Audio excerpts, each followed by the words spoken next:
If you are an artist or do anything creative, astrologically speaking, from around September 15th all the way to October 10th is a very good time for you to finally write your artist statement or rewrite your artist statement. This is because we're having a last quarter sextile between the planets Venus and Mars. So if you are not an artist, but you're still watching, this is likely about your relationships. If you are an artist and you're like, what about my relationships? Well, that too. However, I think everyone's an artist. Everyone has creative purpose and function in their life, specifically creative purpose and function in their lives. And this is the point between a cycle where we finally have an opportunity to see the purpose and the function between the two furthest polarities that we work with in our individual life, which for some might be a relationship, but for all is your relationship to yourself,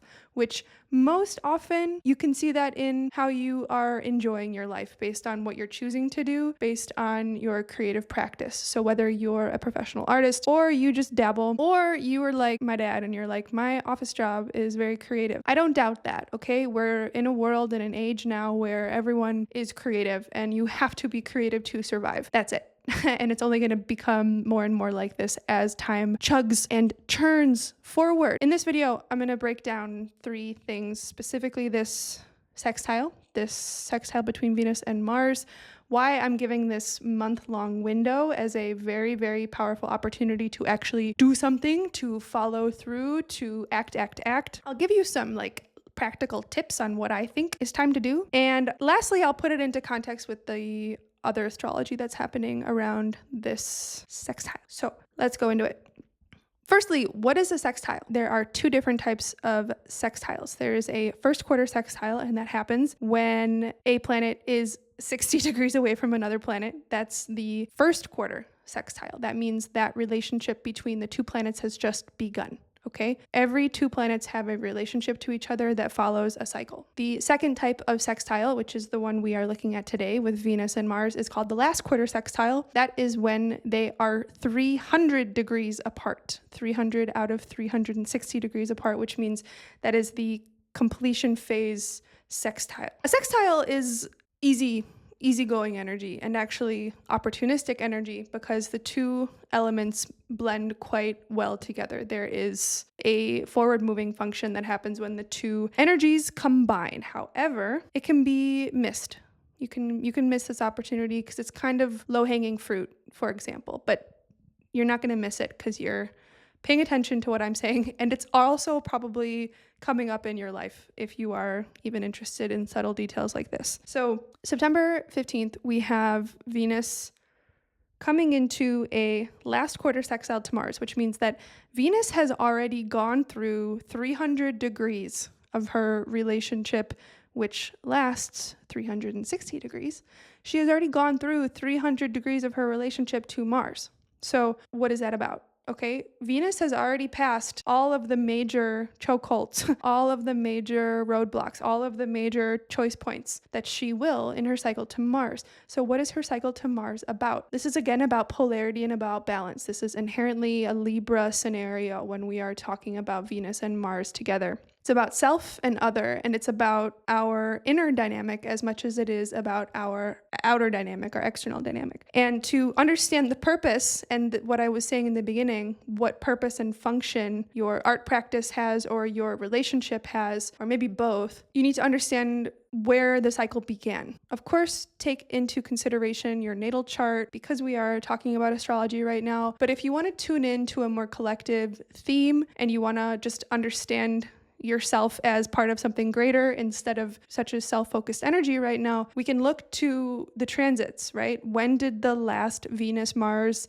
conjunction happen? Because that marks the beginning. That's 0 degrees, right? When Venus and Mars have a conjunction to each other, they begin a new cycle to each other. And it is at that new phase conjunction that the promise of the cycle is seeded. So we look to the beginning of this cycle to understand what is the purpose and the reason that this relationship came up at all. The current Venus-Mars cycle that we are in right now began on February 22nd of 2024. That's over a year ago, right? So it's been a while. Venus and Mars on this day joined together at 7 degrees of Aquarius. However, in that week before this conjunction, they both separately made a conjunction to Pluto. And at 7 degrees of Aquarius at this time, that was still, in my book, in a conjunction to Pluto. Pluto was there at around 1 degrees of Aquarius on February 22nd of 2024, which meant that this Venus-Mars relationship that we are talking about right now started with a also conjunction to Pluto. So this wasn't just a Venus-Mars cycle that we are in and that we are at the completion stages right now of. It was a Venus-Mars-Pluto conjunction. Right off the bat, whatever creative practice or relationship that you are thinking of right now that comes to mind when I'm saying all of this was transformative. The thing is, it probably already died. There was something that was already dead. Mars and Venus had already made a conjunction to Pluto by the time they both started this new cycle to each other, which kind of means that the intention of the new cycle was to both have a whole journey in grief, I guess I can say. The difference between this cycle and next cycle is that next cycle, Venus and Mars will join each other in Capricorn in January, I believe, of 2026. January 7th of 2026, Venus and Mars will conjunct each other in the sign of Capricorn, which means they conjunct each other before they conjunct Pluto. Once Venus and Mars moves into Aquarius after being in Capricorn, if you're following. This is quite advanced. So pull out a chart, follow this again, replay it if you need to. My whole point here is that in the cycle that we are currently in right now, early September 2025 and through January of 2026, Venus and Mars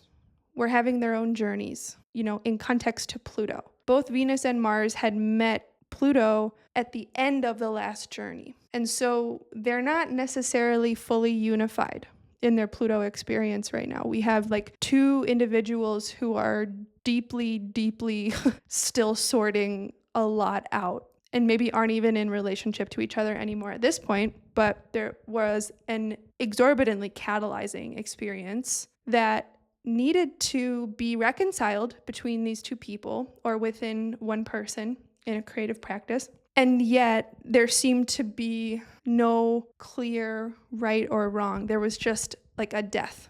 There was just a recognition that something was dead. It was like, it was gone. And I think we've been dealing with an enormous amount of grief through this whole last year since basically February of 2024. I think we knew something was dead and gone. And February of 2024, since then, we've been having to act like it. And that's really, really difficult. Because I do think we've felt like we've been on our own between a lot of the outer planet stuff, which I'll talk about in a bit. But this Venus-Mars cycle is so primordial. It's so primordial to your sense of self is determined by the people around you. And yet the people around you are determined by who you think you are. It's a lot going on. And also in this time, we did have the nodes of the moon in Aries Libra, which means that Venus and Mars were the rulers of the nodes of the moon throughout this cycle. And so this grief, this relationship death, which very well was tied to a group, a idea, a school of thought, a literal group of people somehow tied into this one-on-one relationship or this creative practice that was also removed from your life or had to completely die in order to be continuously transformed now, right? I don't know if we're there yet. Maybe some people are, but this is in Aquarius, and Aquarius is the sign of the groups. And so catching my vibe, basically, back in February of 2024, there was a seed planted between this relationship that said, okay, we actually need to die. We need to relate to each other like we're dead now. This is such a weird take on this, so just bear with me, if you will. We need to relate to each other like we're dead. So die, bye. Like basically go through the next 2 years like you're grieving. Like, it doesn't mean stop making work. It doesn't mean don't explore the grief creatively. It doesn't mean move on from it, but it means this is a very heavy and important relationship. And so trying to start something fresh, right, at a Venus-Mars conjunction back in 2024, it might have been like it took the first few months in this cycle to actually recognize something was dead and gone and to kind of bring ourselves back. But like throughout this last cycle, we had, firstly, in August through October of 2024, we had Pluto go back into Capricorn, which was arguably like the hardest time because it kind of, in my experience, I know a lot of people who felt this way. August to September, October, like basically August through November of 2024 felt like the last 10 years were like boiled down into 3 months, and all of the worst stuff just got kicked up again. And that's just Pluto and Capricorn. That technically has nothing to do with the Venus-Mars here. I mean, it does because it's the same Pluto that Venus and Mars made a conjunction to, but this is now Pluto back in Capricorn. And this was the last time Pluto was moving back into Capricorn. So right off the bat, okay, Venus and Mars are in this new relationship, but like it's just only a few months later, Pluto goes into Cap again, and our focus is back on the death, the dying of the institutional structures that have supported us till now, whether that's your family unit or another type of institution. But it didn't just stop there, okay? In December, Mars went retrograde and then was retrograde all the way until February of this year, 2025. And that's Mars, right? That's a key player in this topic that I'm talking about right now, Mars. Mars going retrograde is not a normal, I don't want to call it not normal because it is natural, okay? Any celestial movement is natural in the same way that nature, anything in nature is natural. But Mars retrograde is like implosions. And ultimately it's powerful because it's an acceleration. Any retrograde function is an acceleration of individuation, of evolution. But Mars retrograde is like you turn it back in on yourself and you realize like, it's like when you're a little kid and your older brother or sister takes your hand and starts hitting you like this. And it's like, why are you hitting yourself? Why are you hitting yourself? But like, they are taking your hand and hitting you. I don't know why that example came to my mind. But it's just this weird internal time. And it wasn't even like a month later, March 1st, once Mars went direct after being retrograde for so long, then Venus went retrograde, okay? Went retrograde for like a whole month, almost a whole month. So that takes us into April of this year, 2025. It only is in April of 2025 that we actually have a grip on what Venus and Mars want to do. Basically, both Venus and Mars went retrograde in this cycle, and that's very, very much, I'm just like connecting this, it's very much what that Pluto journey was like for them individually before they met each other. We knew that this relationship was dead well before February 22nd of 2024. Come February, it's like, okay, we need to start again. We need to start again looking for a new relationship. We need to start again looking for a new group. But I know I did this, and I know many people did this. We may have taken an action to end a relationship, but we continued seeking in the old world for opportunity to fill the space or to hold our own space. It was just, that was Pluto going back into Capricorn. We actually probably still had work to do in the past. It doesn't mean it all went well, right? Because where we were seeking, where we were taking our actions, Mars went retrograde. And that's like, wow, everything just really, it was not clear what action to take, where to go. Mars was in Cancer for most of this time. And so it wasn't even a question of, emotions might have been really heightened, but Mars in Cancer for me comes down to safety. We weren't actually feeling protected or safe. And carrying that isn't a good way to like begin a new relationship, especially when we're in a time where we're supposed to be like basically mourning. Okay, I wish I had done this at the beginning of this last Mars-Venus cycle. I wasn't there in my consciousness, but I'm looking at the next upcoming cycle. I'm very excited about it. Anyway, also guys, when Venus was retrograde between March and April of this year, we also had eclipse season, okay?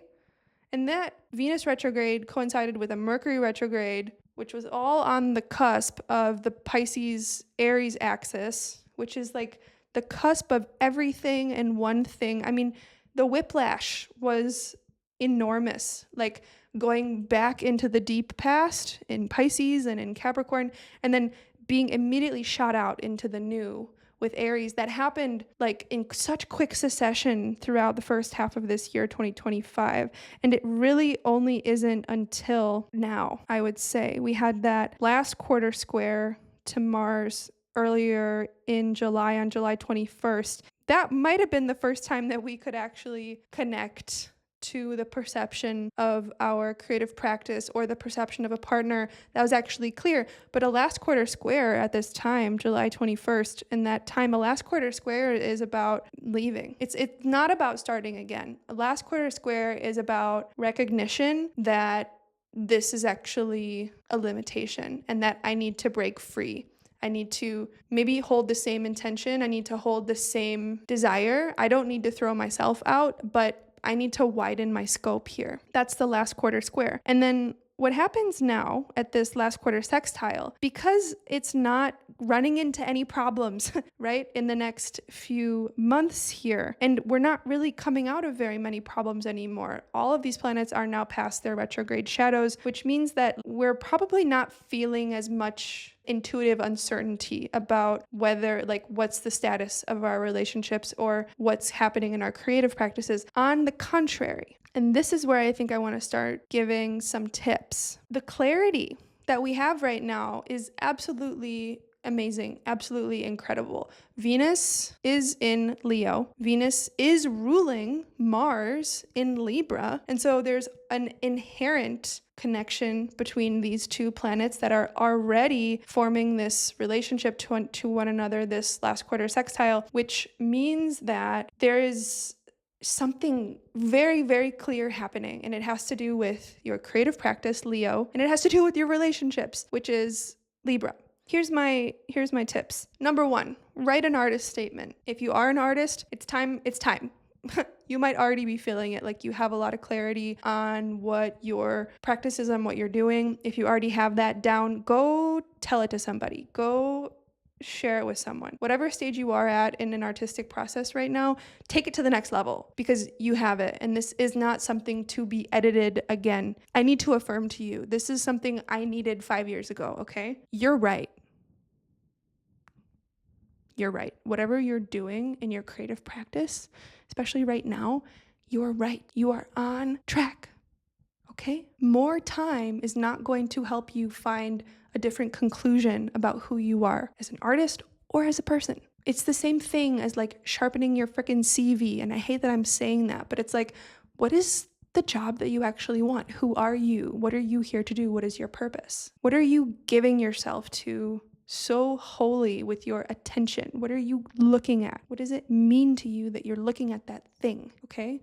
It is time to write your artist statement. Now, between now, October 13th of this year, and I'll explain why that date in a minute, but basically we have a month. We have a whole month of this last quarter sextile phase. So last thing on the artist statement, write it about where you are right now. Update it. If you've only written one a year ago, even 6 months ago, update it to right now. It should flow very easily. Do not second guess yourself, okay? I'm going to show you my art. I'm not going to show you my artist statement yet, but I'm going to show you some art I made today. Okay, second tip is, okay, if you're not an artist, you're like, wah, I don't want to write an artist statement. Write the truth that you live for, okay?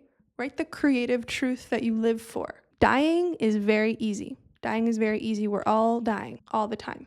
So what are you living for? This should be, in my opinion, the most awkward, am I really saying that or admitting that? If it's very easy for you to say right now, it's like having a bunch of trines. Like, no shade to people who have trines in their chart. My chart's loaded with, I have like a grand cardinal cross, okay? No shade to the trines. I'm jealous of your life. But the people who have grand trines in their charts don't need to like do that constant revision because they're constantly coming into flow of opportunities. But the question I have for them is like, where are you actually right now? What's actually true right now? Is it still true from where you were 5 years ago when you last wrote your artist statement? Like, what's actually true for you right now? That's like getting into a rhythm and it working because you figured out the algorithm, but like, is it actually still true for you right now? Maybe it is. It's a good time to double check.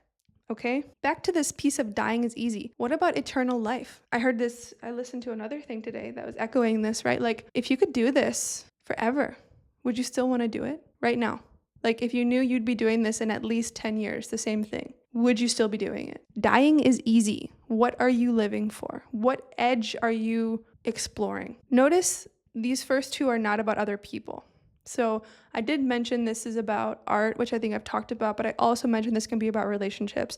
So if you, like me, there's like an actual relationship that blew up in February or around that time, even within the first 6 months of the year, write a letter, not to them, to yourself. Write a letter to the February version of yourself. Let them know what it's like now.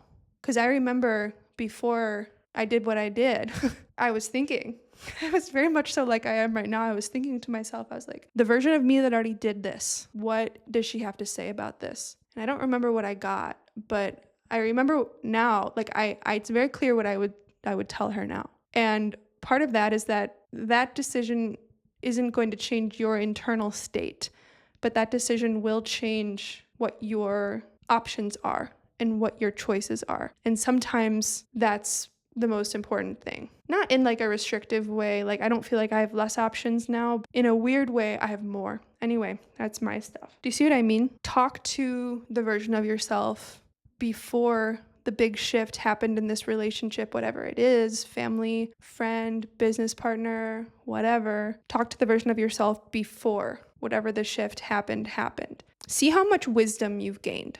All right, now let's go to the last part of this video where, I just want to talk about, firstly, I'll talk about two things in this part, which is that, like I said, we're having another Venus-Mars cycle begin in January.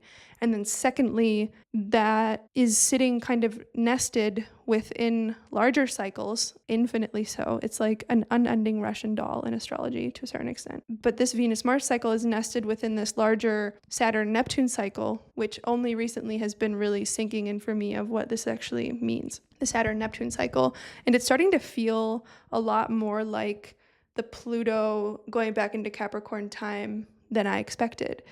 Because Saturn's retrograde, this is the ending of a Saturn cycle, which is very similar to Pluto being retrograde in Capricorn, which is Saturn's sign. But okay, let me go back to Venus-Mars. What's the context of this cycle? So firstly, I'll go to that October 13th date. Why from now to October 13th, I think is a good time to reflect on all these things that I talked about and actually take action on them, okay? I'll tell you why, because from now till October 13th, the planets Venus and Mars are in this, within degree range of a last quarter sextile to each other. And on October 13th, they will enter what's called a semi-square to each other. The entrance or the beginning of this, this final waning semi-square heralds the balsamic phase, okay? The balsamic phase is the phase that follows the last quarter sextile phase, last quarter phase. But the balsamic phase is the end.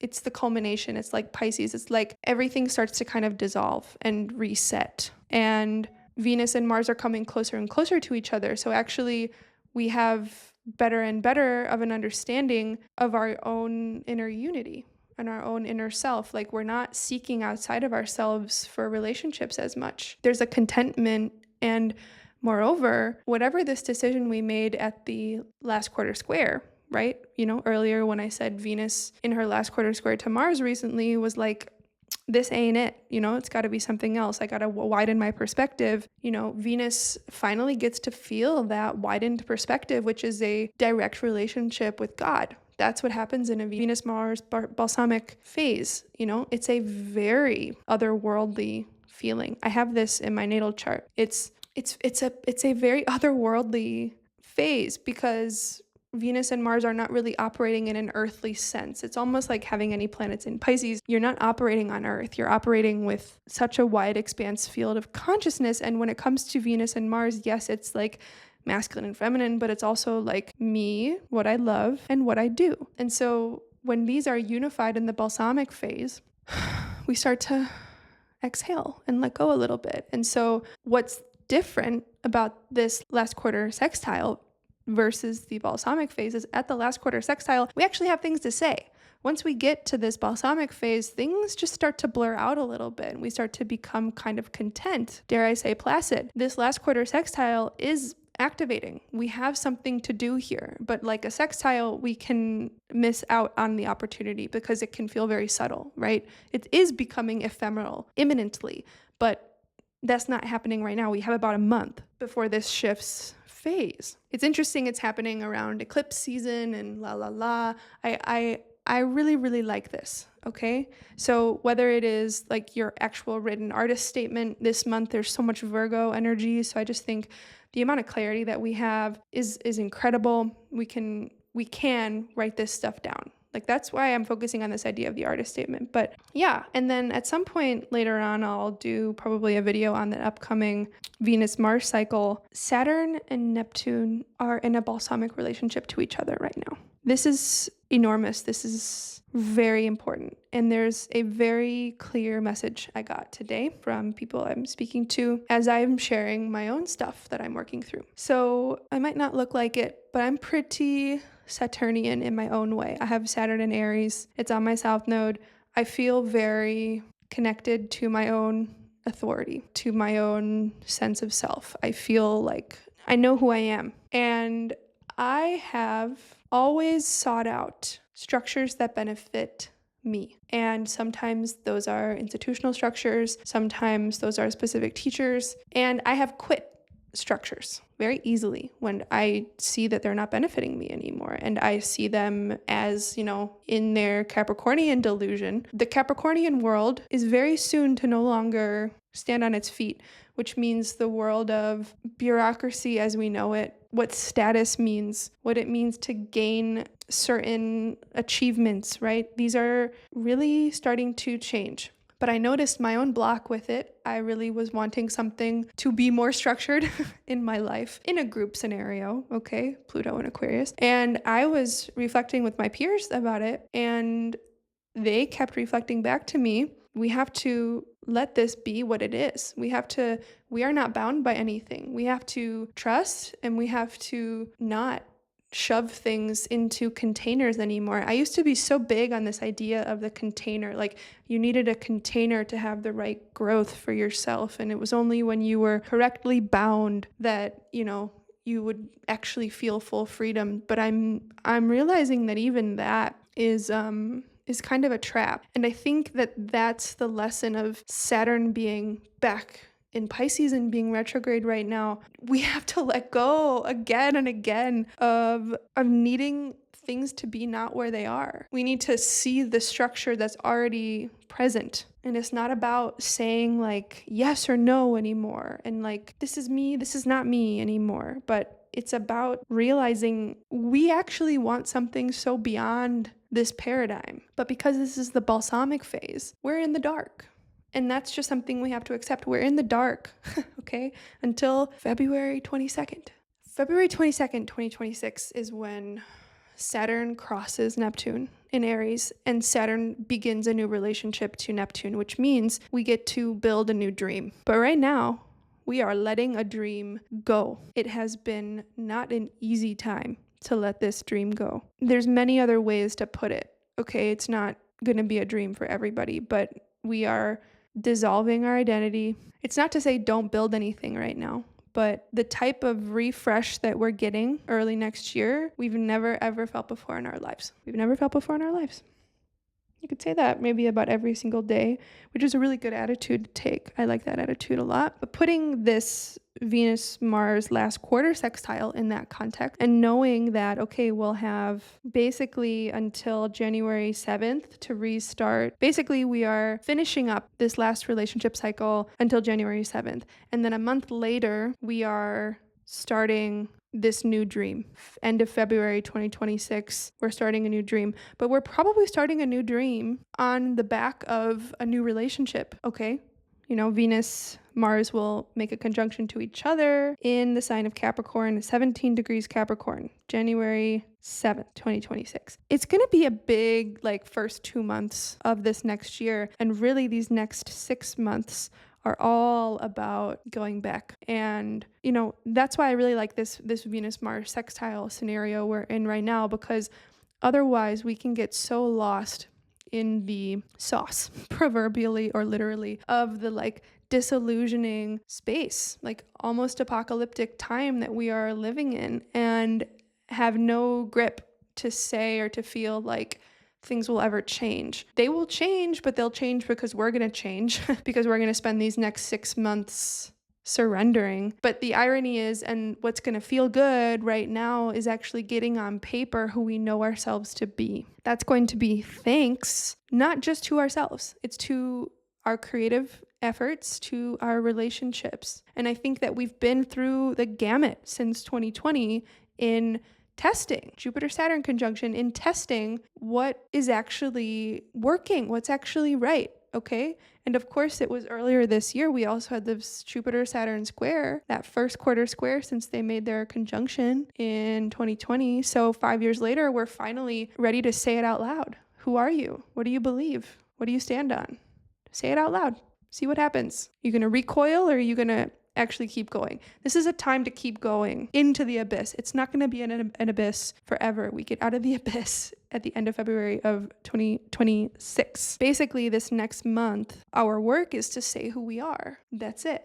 And it's interesting how it flows astrologically. In October, Venus and Mars will have that balsamic phase, but we'll also begin this few months where we're going to have a lot of grand water energy, grand trines between Jupiter in Cancer, Saturn in Pisces, and all whatever Scorpio energy is beginning.